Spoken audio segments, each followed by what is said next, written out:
We did it! I don't know if it's an achievement. I died twice, but we beat tier 100 with Flurry. I think it's the first rogue to beat tier 100 in season 10. We've been pretty much playing for 24 hours straight. It was a good session, but most of all, Flurry surprised me. It's one of the most fun and strongest builds I've ever played on the rogue class. So unbelievably fast. Don't take my word for it. Look at this footage. And even though the AoE is pretty small, when we have Cry Rune or some way of pulling monsters together, it doesn't really matter. I know we're not like sorcerers with the teleportation, but we're pretty close to it, especially when we slap in a Jaw Rune in there. And considering how easy this build is to put together and doesn't require anything too crazy, in terms of the average player having a really good experience in Diablo 4, I think this build is up there. Not only because it's fast and strong, but because there is a progression to the build that is quite interesting compared to some of the other builds that I've played throughout, the 2 years that this game has been out. Interestingly enough, the phases that this build goes through and that I went through in my leveling journey and the day 1 here on season 10 is step 1, level 1 to 20, 30, something like that. You go combo points. You use a 3-to-1 rotation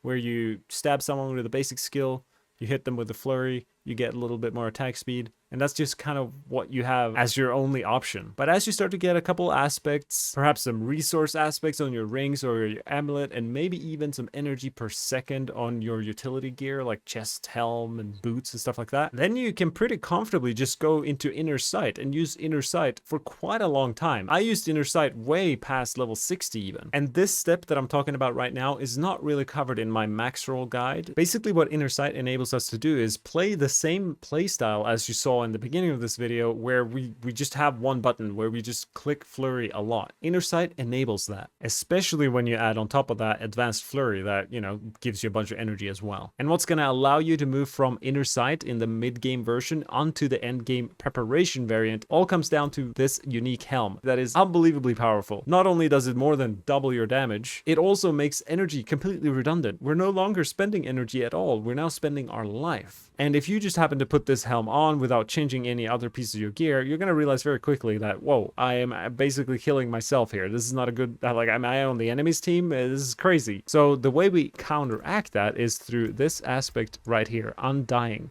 Whenever you cast a skill, you heal for whatever percent of your life, and you double this bonus while you're below 50% life. And conveniently enough, the seasonal chaos perk Marred Guard prevents you from going above 50%, so you're going to be healing so much simply from putting on Undying aspect. And if that's not enough, you can do what I've done, which is temper siphoning strikes onto your defensive gear to even generate even more life, to counteract this effect, because it can get a bit scary, when you're constantly draining your own HP. It's like, especially if you're playing hardcore, man, that's got to be sweaty. And then the other change you want to do is change from this advanced flurry that we've been using in the early game to generate more energy. You want to change it to improved flurry, which heals you and also speeds up your gameplay, which is how you could, the way I was moving around that orange desert in the beginning of this video. This is how we do it. Improved Flurry is the way to go. And it even gives your Flurry the mobility tag, which is very useful because we can put on like this rune word here, Moni Ja, allowing us to move even faster. And other than this helm, there's a few aspects that really make Flurry shine, even before you have the helm. You have Breakneck Bandits aspect. It's a huge damage buff to Flurry. You have Encircling Blaze as well. Like Flurry somehow has 2 huge damage boosting aspects. So you want to make sure you get these 2. And then of course, Stolen Vigor. We're running Momentum, which gives us a bunch of damage reduction.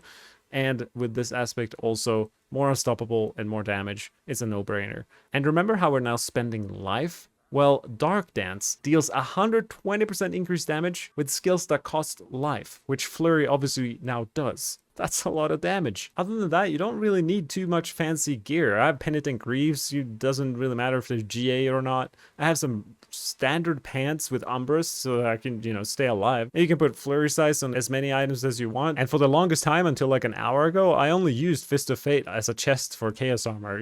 It can be quite tricky to find the right Chaos Armor that fits in the right slots. I really wanted to wear Grasp of Shadow gloves, and that meant if I find a Chaos Armor in my glove slot, well, I don't want to remove my Grasp of Shadow. So it can be pretty tricky sometimes to fit in these Chaos Armors. But in my max roll guide, I've kind of put the best ones and alternatives that you can look out for, and it doesn't really matter which slot they go in. It's kind of like a puzzle or Tetris where you have to, you know, oh, you have this piece, but oh, that means you can't use this piece. But sometimes you get lucky and you find that perfect chaos armor for the perfect spot, and that's where dopamine sinks in and you feel like your build comes together. I've had a few of those moments, but my build, this is day one still. Believe it or not, this build has a long way to go. I think we could probably triple, quadruple, maybe 5x our damage with the perfect gear and even some upgraded Paragon levels and stuff like that. My glyphs are around 80 and I was able to do tier 100, so we got more damage there to gain as well. People always ask, what is the best build? Well, I would recommend this as like a for sure top 3 recommendable build. Overall, it can do all bosses, all content, extremely fast, fun. It's a bit different. I personally haven't played something like this in a long time. It's not Death Trap. It's not a build that's been mainstream meta for a long time. It's quite new, the fact that it's this strong.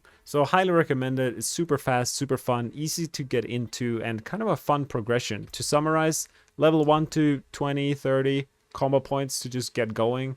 Then you want to move into Inner Sight to, you know, spam Flurry a bit more to get yourself ready of the playstyle that happens when you put on this white snake of a hat, which is the unique, and you head into Preparation, where you can fly through the map at the speed of sound. If you have any questions about this build or the season or Diablo 4 or Rogue, hit me up in the comments below, or you can read my guides in the description that I've written over at maxroll.com. Thank you guys so much. I'm gonna go get some sleep, I think.